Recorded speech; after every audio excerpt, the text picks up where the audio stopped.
opening statement, and then we'll go right into questions. Just raise your hand. Good start, day one. A lot of good, a lot of things to clean up to, but all in all, just organizationally really good and good first start, or good start to training camp. So open it up.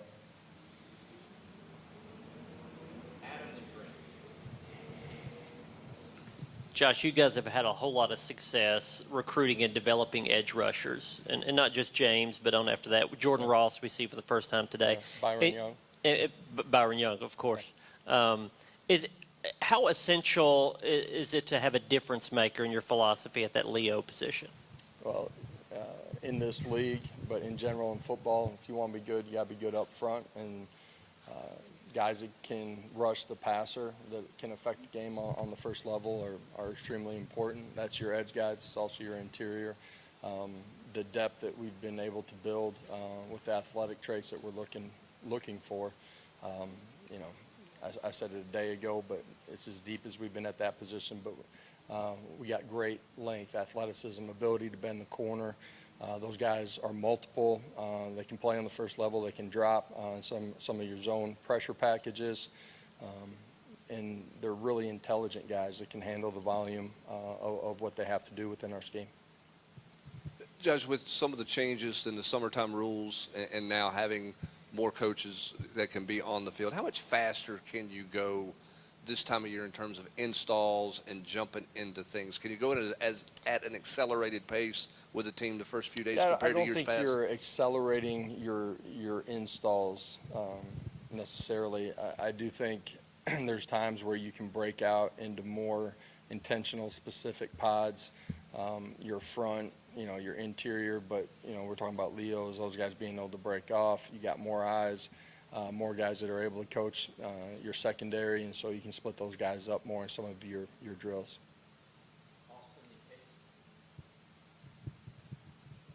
Coach, Josh Josephs is a guy that looks like he's transformed his body and gotten pretty a good amount bigger this offseason. Gotten a lot bigger, yeah. What's been the change for him? Was there a point where you kind of saw the dedication a little bit more, or the light come on a little bit more? What was it? It's just the growth of the person, and that parlays itself into the growth of the player.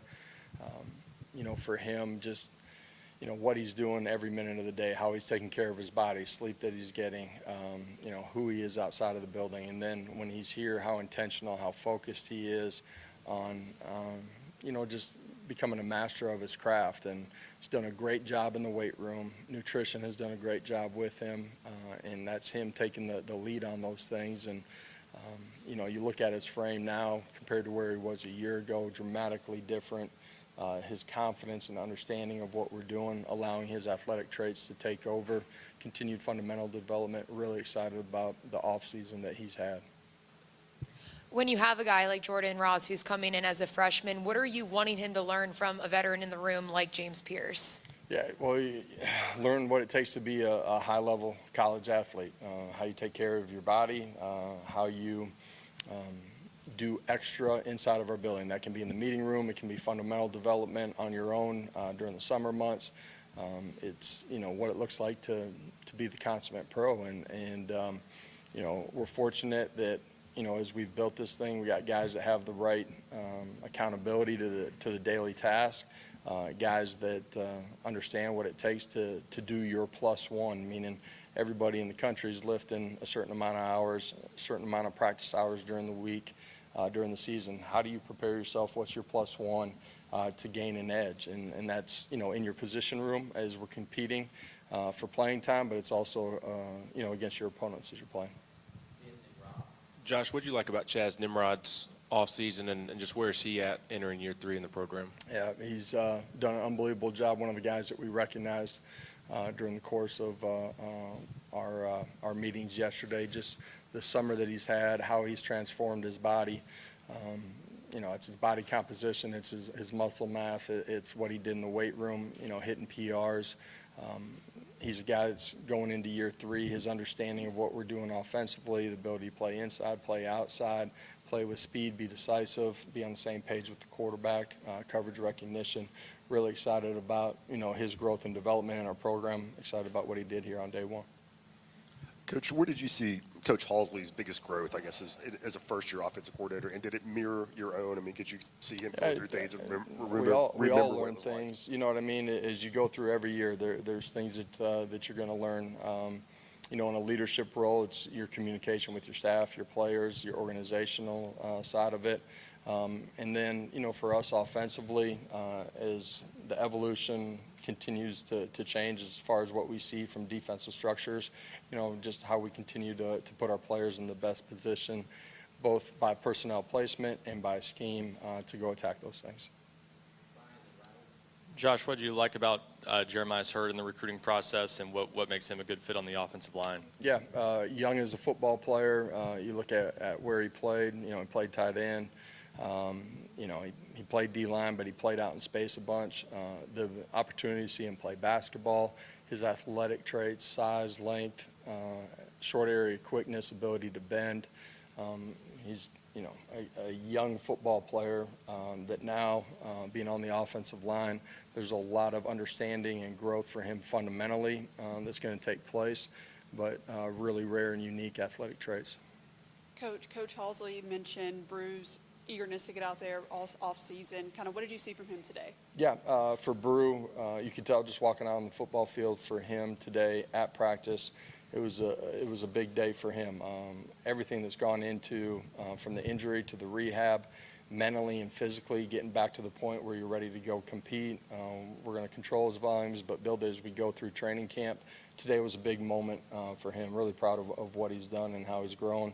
He's a tremendous leader inside of our locker room, and really excited that he's back with us. Coach, how's the in-helmet communication going, transitioning to that, and how are the players reacting to hearing you and other coaches in their head? Yeah, quarterbacks get tired of hearing us in the headsets, but you know, it's unique. You got to plan for it. You got to be ready if it goes out too. You know, at times there's issues that occur with headsets. You got to pre-plan that too. So it's an opportunity. It's a tool to use. We're trying to be intentional on how we do that on both sides of the ball. At the same time, you got to be ready to operate without it. Especially with the guys who just got here in June, how do you find the right balance between trying to get them to grow as quickly as possible, but also making sure they don't get lost with everything being so new for them? Yeah, you got to learn it, earn it, and go take it. It's, you know, a player's responsibility to prove that he's going to play at a championship level, play in, play out, day in, day out. Young guys, they got to have an opportunity to grow, make mistakes, don't make the same mistake twice. Important that they learn from the guys that are in their room as well. You got to accelerate their curve. They're going to have to handle the installs that we have to go through with our vets as well. And you know, based on how they're able to, you know, take in that information and be able to go execute it, it kind of tells you what their role will be in the early parts of the season. But every player inside of our program, including our young guys, you got to give them an opportunity to continue to grow from day to day. And you know, that's the journey that we're all on together. Josh, with so many new faces sort of there in the secondary, or just guys that haven't played a ton of football here, and all those guys last year who had played football who aren't here anymore, what's the kind of the leadership dynamic like in that room, or what's the sort of vibe change in there? Because that's just a lot of guys who played a lot of football aren't here anymore. Yeah, we have good leadership inside of that room. Andre Turrentine's a guy that does a dynamic job in a leadership role. Will Brooks has been around for a long time. He does a nice job. Jordan Thomas, those are all guys that are on our leadership council as well. The young guys that are in that room, or the new guys, are really mature in who they are and how they compete every day. And so it's a group that feeds off of each other. Josh, I wanted to ask you about Christian Charles. Coach Banks called him the X factor in the secondary for him going into camp. Just what have you seen from Christian this offseason, and kind of your expectations for him this camp? Yeah, he's a guy that's extremely athletic, really good length. He's played corner, he's played safety. You know, he has an opportunity to be a utility knife a little bit. For him, he's missed so much time. Not the same circumstances as Brew, but for him to be back out on the field, full go, it was big for him today too. He's really excited. I think, you know, Charles he's grown so much off the field and just, who he is and how he takes care of his body. Really excited to see, fall camp unfold for him and see him continue to grow as a player. Amari Thomas says that he's seen this program grow in so many aspects, from the culture to the quality of recruits that you guys have had. How important is it to have a guy like him who's seen so much still be in the room? Yeah, Omari, a lot of our veteran guys, there's a little over a handful of guys that are sixth-year guys. They've seen this program change a bunch. They've been a huge part of the change here inside of this building and who we are and how we operate. And they're a big part of the recruiting process. At the end of the day, when recruits come on campus, your players are the biggest touch point, sales point for what it's like to be a Vol, and they've been a huge part of that as well. That group, Omari is one of the guys that you named. Just, the journey that this program's been on, how we've navigated the success that we've had. There's more out there. We understand that. We're working towards that every day. But those guys have been a huge part of changing the trajectory of Tennessee football. Josh, with the new earpiece in the helmet for Peely and Nico, whose voice are they hearing? Is it just coordinators? Will there be times that, like, Nico will hear Joey or you or different ones? Or are you working with different guys? Offensively, Joey and myself. Defensively, it'll be Coach Banks. Is it complicated to switch from asking a technical question if you and Joey switch from? Don't believe we haven't actually had like the true game day set, you know what I mean? But we should have that fully operational as we go to scrimmage. Thank you. Okay, thank you guys.